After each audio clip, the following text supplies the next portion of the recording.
everyone. Welcome to The Path of Me. I'm your host, Hutchinson, and today I have a lovely guest. Her name is Jodie Lee. She is a women's health coach, empowerment, emotional well-being coach. She's a beautiful, intuitive, and I would say healer. And I just want to welcome you to the show. Welcome, Jodie. Thank you for being here today. Thank you so much for having me, Wendy. Thanks for asking me. Yeah, I'm so excited. Jodie lives in Australia and is born and raised in Australia. So I think that's a great starting point. You were born in Adelaide, right? Yeah, I was born in Adelaide, raised in, on a hobby farm, and I got to, ride horses and play with goats and chickens and ride motorbikes.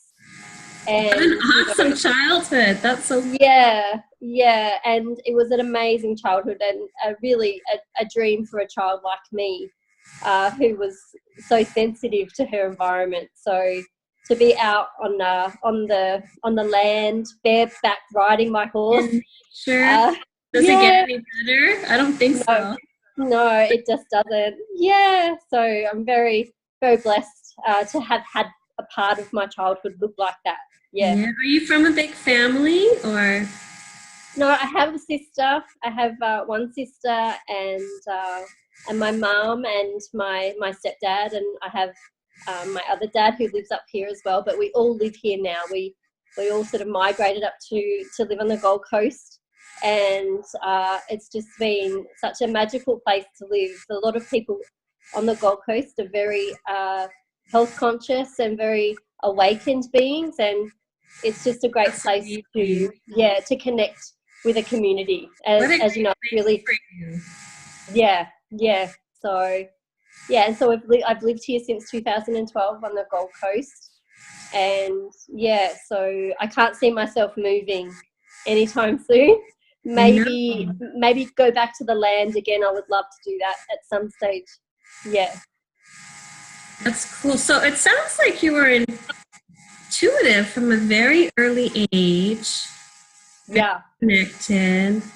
And I'm curious to know, were your parents that way as well, or your sister, or were you the only one in the family who had these abilities and gifts? I would say from a young age, I was a weird child. You would say, like, I was told that I was weird. They called me Aussie Ostrich because I used to put my head in the sand. I used to hide behind my mum if I was around. Yeah, so I was very shy growing up, and I recognised early that I felt different than other people, and often when I was around anything that felt unusual for me, I would actually go to sleep. As a child, I would just go to sleep because I wasn't sure what was going on. So the energy was very evident back then. Now I can see it because I understand myself. But back then I was really on my own with my feelings because my mum and dad, not so much intuitive, but my great-grandfather on my dad's side was very intuitive, and he used to actually do tea leaf readings and palm readings, and so he was very gifted. And it wasn't until later in life that I found out about that. So I feel blessed now to know that it wasn't that I was weird. It was just that I was picking up on other people's energy and seeing things. Also, I could see people that had passed, and I didn't understand what I was seeing. I thought that they were still here. Yeah, so that's so hard because you don't have anyone to really explain to you what's going on. Yes. Oh, it's very real to you. Everyone else can't see or tune in. It's like, what are you talking about? There's nobody there. Yeah. It must have been so hard as a kid. Yeah, it was. And so I learned, and I was very scared as a child. I was very scared of the dark. I was very scared of being in my room, and so I was always sneaking into my parents' room, and and then why are you in here? You're in here again, So really, I in my teenage years, I remember shutting it shutting it off completely, going, you know, that's it, I'm done. And I hardened myself up. So I felt very much, you know, around that time, about 13, I wouldn't have, I felt, survived really if I didn't do that. So I had a lot of other things in the family going on, parents separating. So I had to really become a lot harder in myself. And so I did that, you know, and it wasn't until, you know, 2009 that things really begun to change for me. So and really, you lived a good part of your life kind of in a very 3D, you had kind of shut those abilities down, kind of just... Yeah, I did. Literally for a little while? Yeah, I did. I really didn't understand it. And when you don't understand something and you're different to other people, you know, I felt very different to my friends. And so I just decided that I would change. I would and in that changing, I recognize now that I become very withdrawn and a quite angry teenager, and a little bit rebellious. Not too much, but a little bit rebellious. And then I really started to really feel that, not as inspired in life as I was. I felt like I needed to, you know, just fit into normal society, normal That's things. the hardest part, is trying to fit in. Yeah. Instead of embracing who we are. And the more you try to fit in and the farther away from your truth you get. Yes. It's almost like a betrayal to your soul in a way, you know, because the farther you get, and you do have to go so far to fit in the box, the society box, right? Yeah. Yeah. Like you're different like us. Yes. And have abilities like us. Yes. Yes. To hide that and just be normal society standards. You know? Yeah.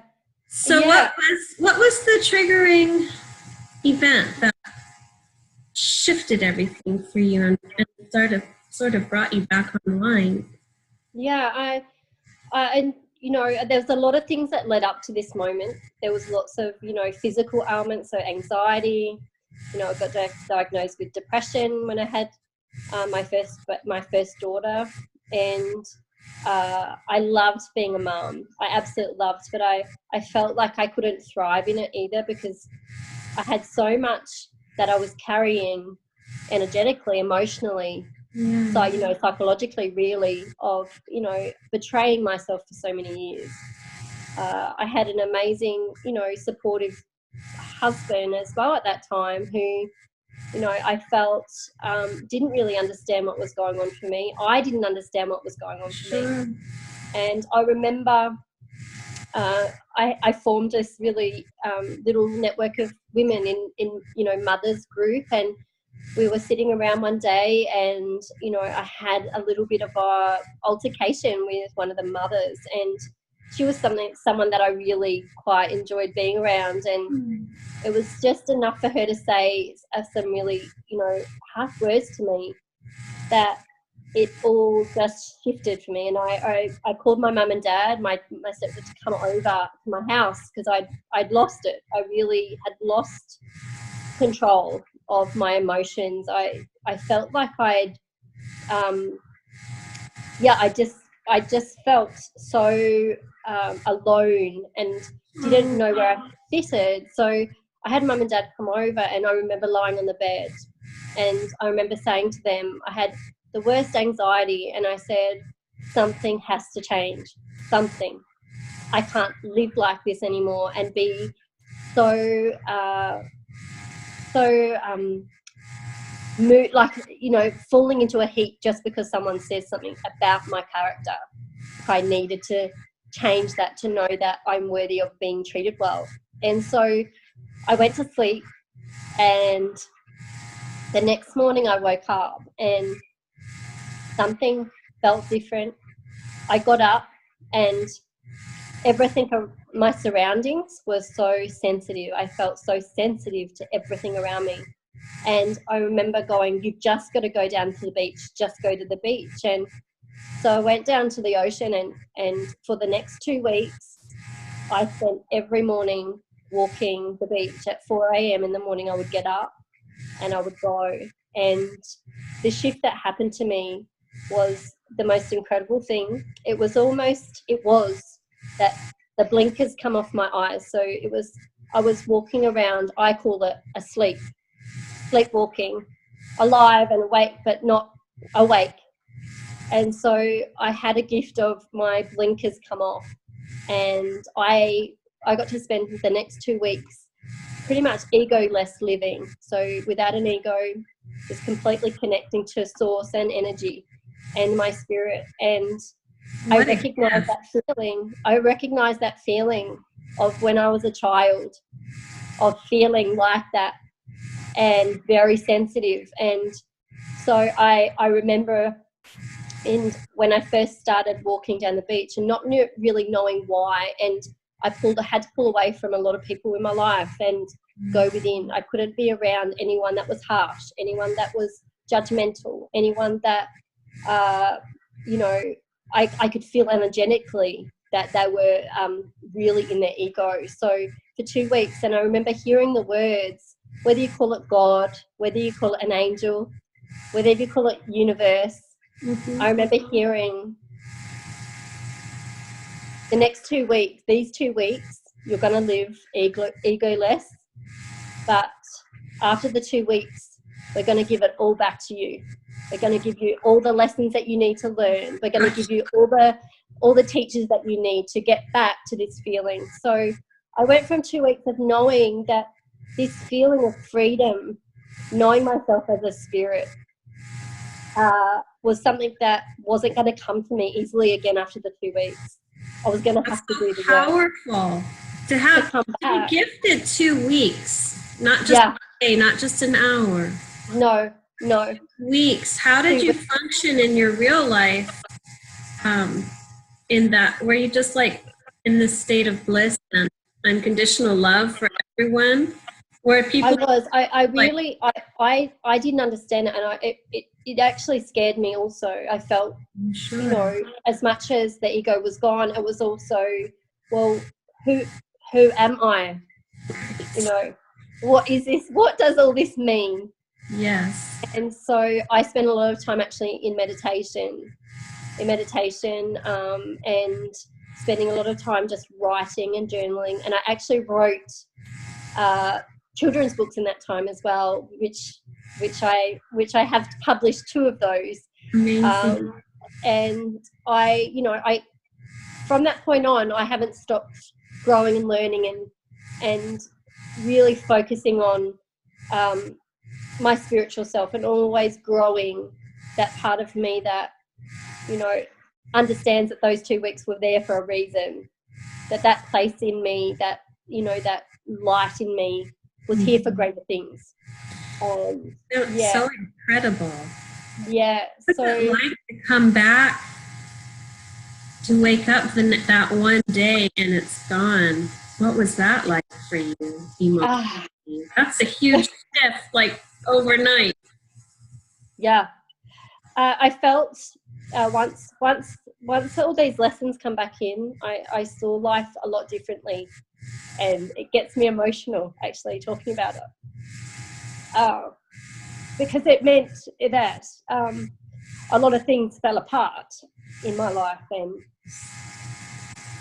including my marriage, and not being the same person as I was for my family. My children thought it was great.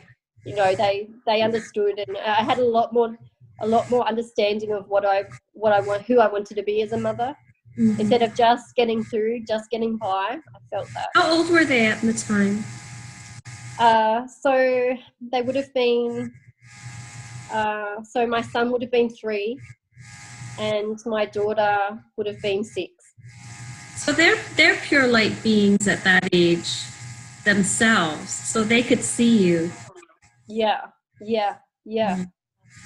So in that time from 2009 till now, I really believe now, at this point in time, I'm pretty much understanding my light is always turned on. Consciousness is, I'm always walking around understanding that I have a gift to share. Yes. And I always ask for help, Every morning I always ask, who do I help today? Where do I go today? Who do you need me to speak to today? And they show up. Yeah, and I show up. And well, those people that need to show up as well. Yeah, that's right.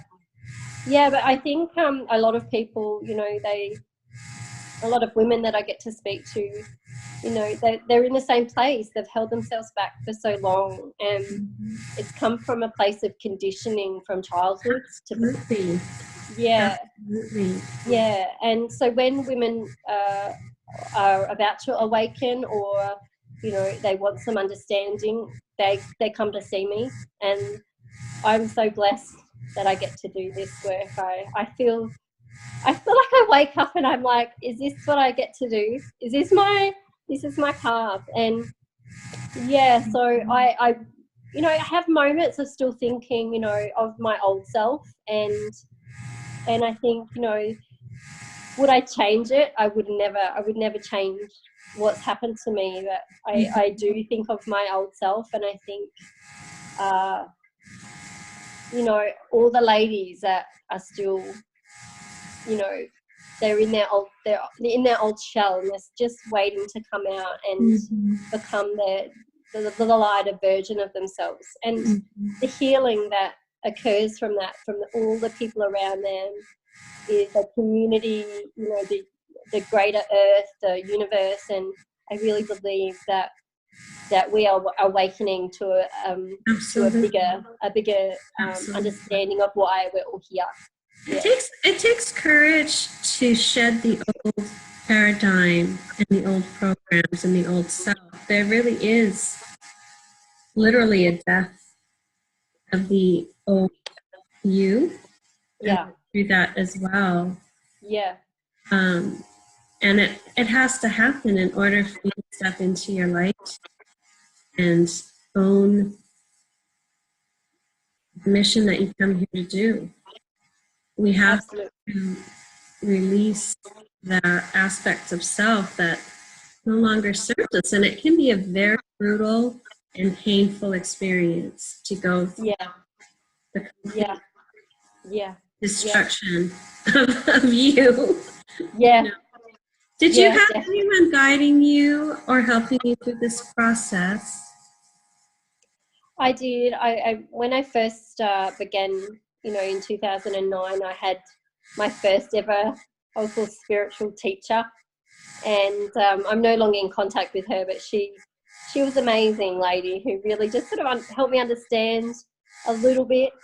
And then I was introduced to my next teacher. Her name was Gabrielle Enright, and I got to, she's just beautiful.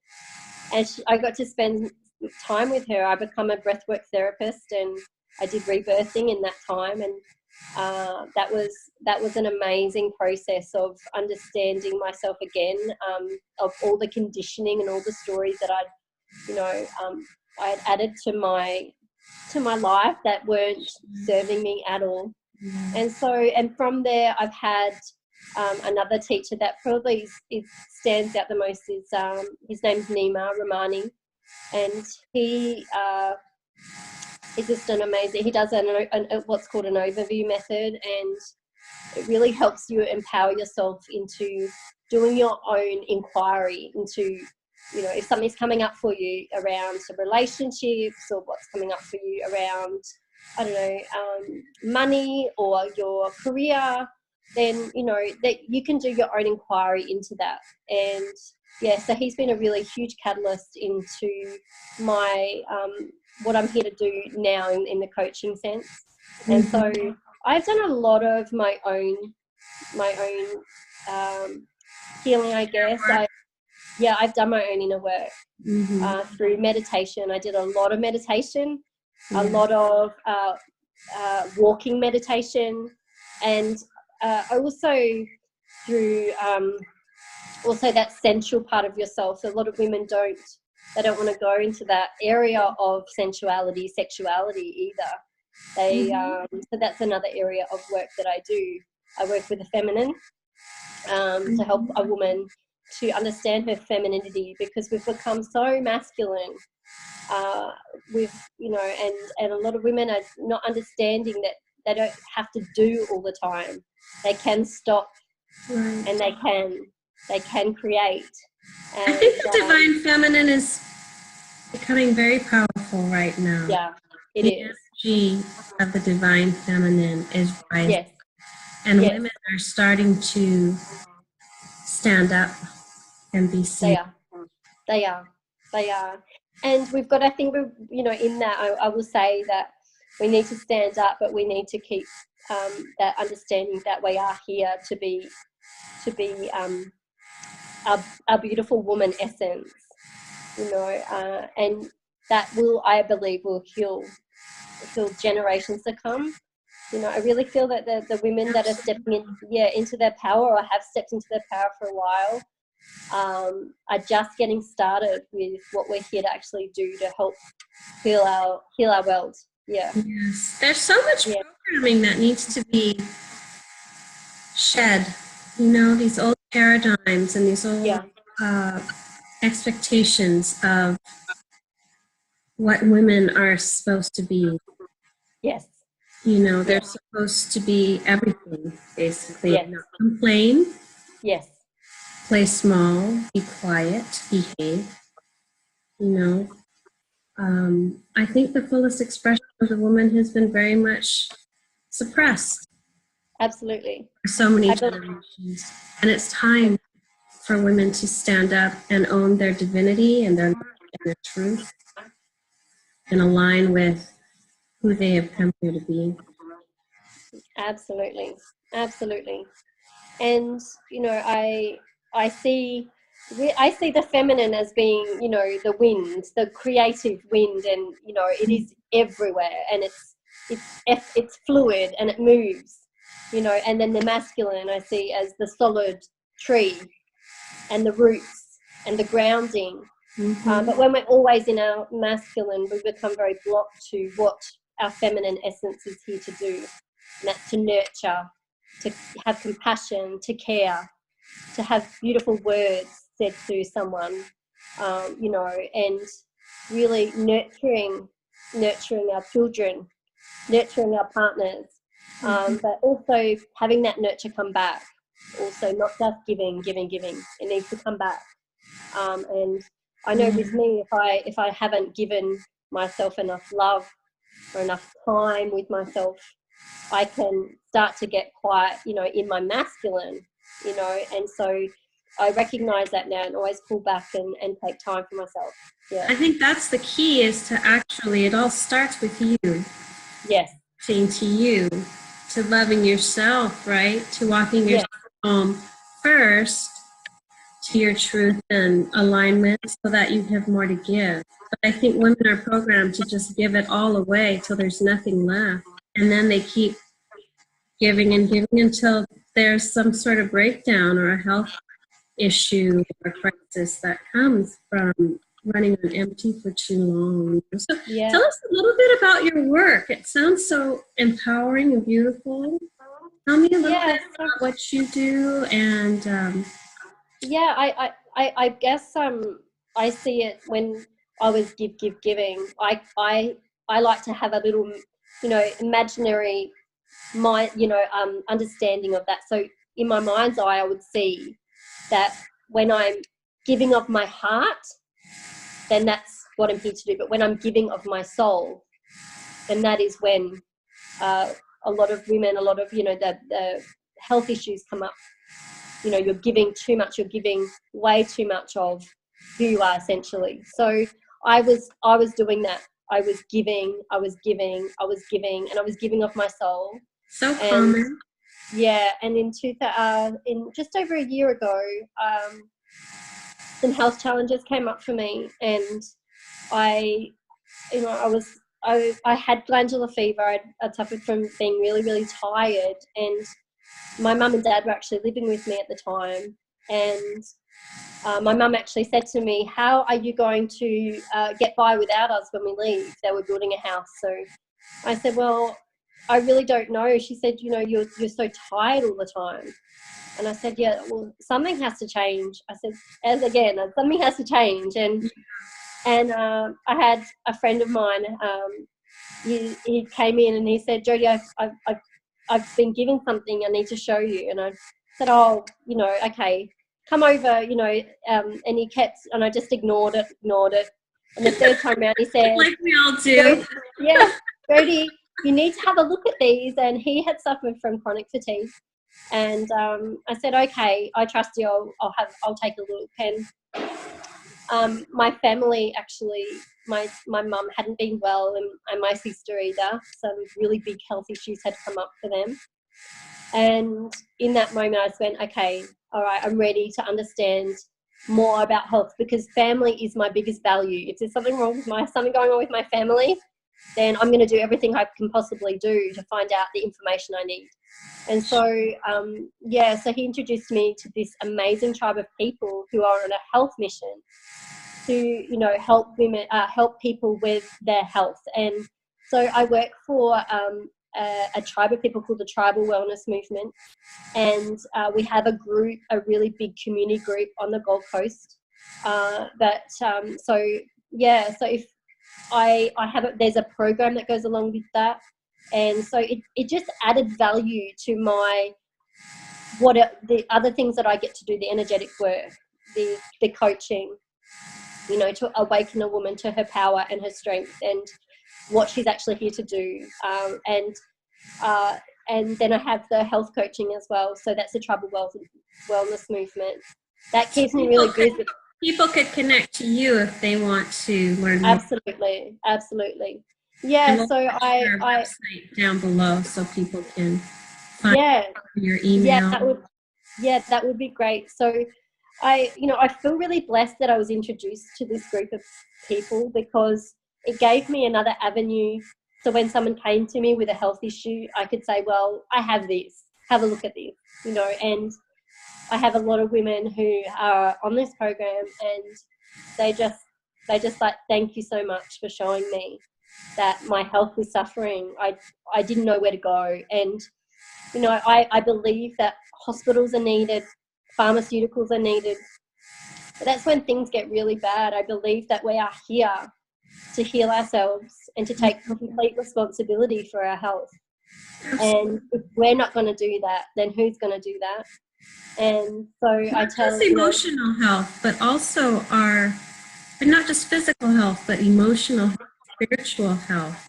Absolutely. We actually address our whole entire being, not just one aspect of it, which I think people tend to ignore their physical health.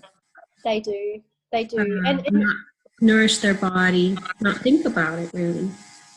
Yeah, absolutely. And I was, you know, I was a healer, and my body, my physical body started to suffer because I wasn't getting the nutrients into my body, as, you know, a lot of us aren't. We're not getting the 9 to 13 serves of fruit and veg daily anymore. We're getting, you know, maybe 2, maybe 3 serves now, and it's not highly nutritious. You know, we're getting fruit and veg that have been sprayed, that have been chemically, you know, shifted, so they're not vibrating highly either. Exactly. And so we're feeding our body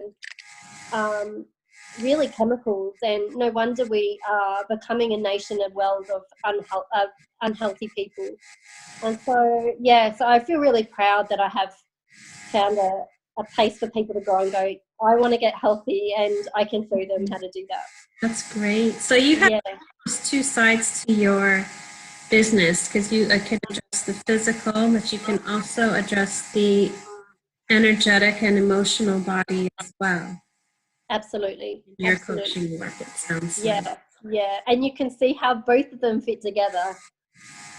You know, when I was just doing the emotional work, they're doing the emotional work, they're getting results from that. But then there's also the physical body who, you know, if someone comes to me and they're sluggish and you know, and they're maybe not in their weight range that they need to be in a healthy weight range, or they've got diabetes, or they've got you know, hair loss, or their skin doesn't glow like it used to, or they've got whites, they're yellow, you know, their eyes aren't as sparkling as they need to be. These you know, so I have, yeah, I just see it. I really see everything that I've been shown and given and tried, because I always will try something before I go, okay, this is really great. Is it for the benefit of others? So yeah, Sure. yeah, So powerful. yeah. So if people want to look for your books, are they available on Amazon, or Yeah, they are. 2 children's books currently that have been published? One is, well, what was the first one called? It was Yeah, Archangel Michael? my first book was called Okie the Oak Tree, actually. Okie the Oak Tree. That one is nonfiction book.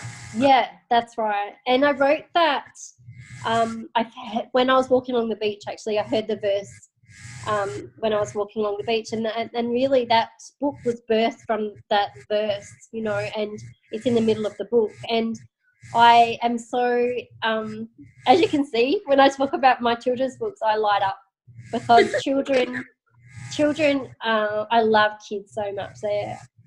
I love them, and really my greater mission in this world is to help disadvantaged children.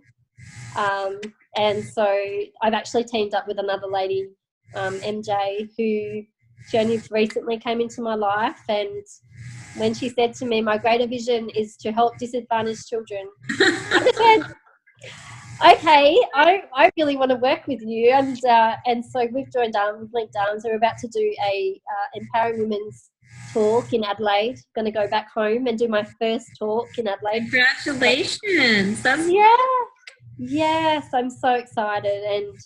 And can people purchase the book on your website or on Amazon, or how? Yeah, so my books are on my website.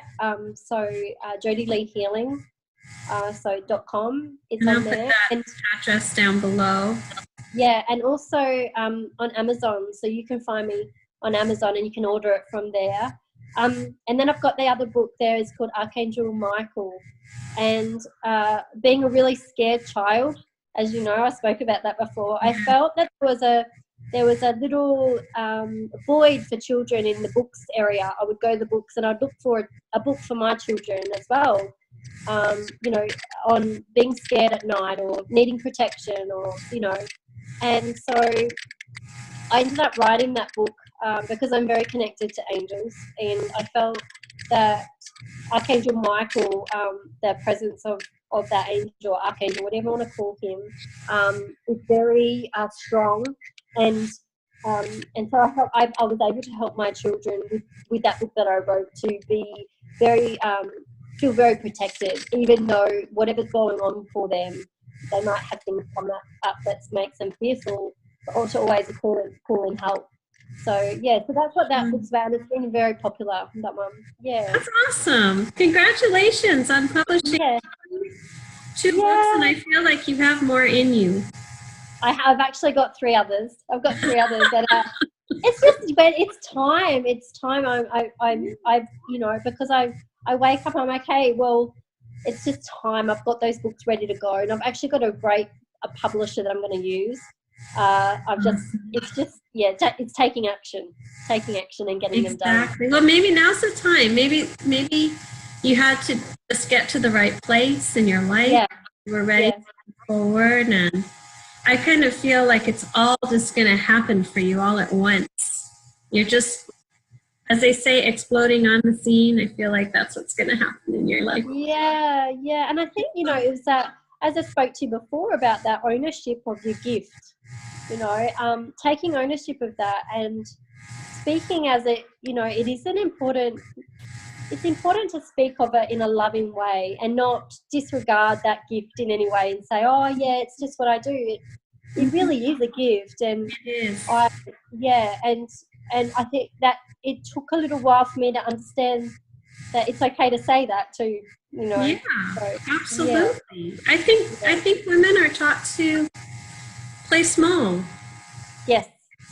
And so a lot of people have gifts and talents, and they just kind of disregard them as if it's, it's nothing. When really they're quite special. Yeah. Thank you. So I'm loving that you're starting to embrace and own who you fully are and step into your light, because you're here for a reason, to really pave the way for all those other people who are struggling.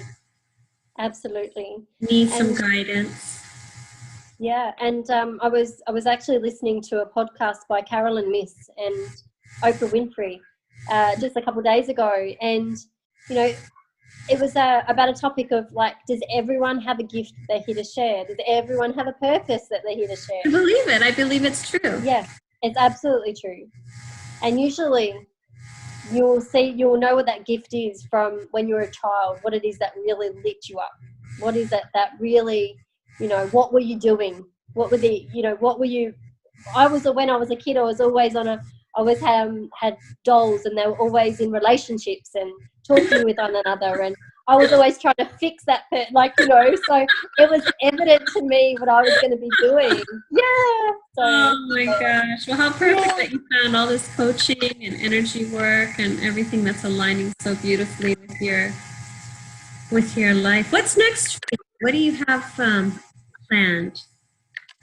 So my next plan is what I've just begun in traveling and taking my message to really Australian points, so Sydney, Melbourne, Adelaide. I'm going to Adelaide, and then just doing some women workshops, really sharing my story and empowering and inspiring. Are they going to be in person? Are you going to do any workshops online where people could find, if they don't live in Australia, participate in the workshops you're putting together? Is there any possibility that you're going to be doing online workshops to help people as well? Or if I can fit it all in, I would love to do that. I'd already do the one-on-one coaching with people, over Zoom, and I get to do that. The one-on-one and the group, I really enjoy connecting face-to-face. There's nothing better than having a hug. Yeah, and so I'm just going to start there with the workshops face-to-face, and do one-on-one coaching still, and then next step after that is really I have other books that I would like to release, but it's really I actually was writing a book called Freeing the Hummingbird, and I'm still writing that, and that's really a women's book, but it was taking a lot of my time away from the work that I'm already doing in the coaching, and I really felt like I needed to put my time there at the moment. So absolutely, you have to follow your heart. So wherever it leads, that's where you need to be right now, right? Yeah, that's right. Well, I want to thank you so much for taking time out of your day to come on my show and share your story. It's so powerful to hear stories about women who have overcome adversity. And I know there have been times in your life, I'm sure, where you just couldn't imagine your way out of the suffering you were in. And I know a lot of people in our audience might be in that space. So what advice would you give to someone who is kind of in the darkness right now and feeling a lot of despair? My advice would be to find your community, find your connection to people that are really open and will love you unconditionally, so you can share what is going on for you and not feel that it is wrong for you to feel like you do.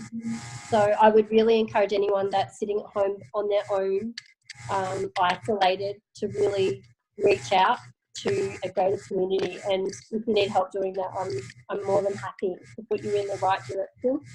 I spent so much time in suffering on my own, and really being at the lowest point of my life, sleeping on a mattress on the ground with $17 in my bank account, and thinking, I've got 2 children to feed. How am I going to get out of this? What am I going to do?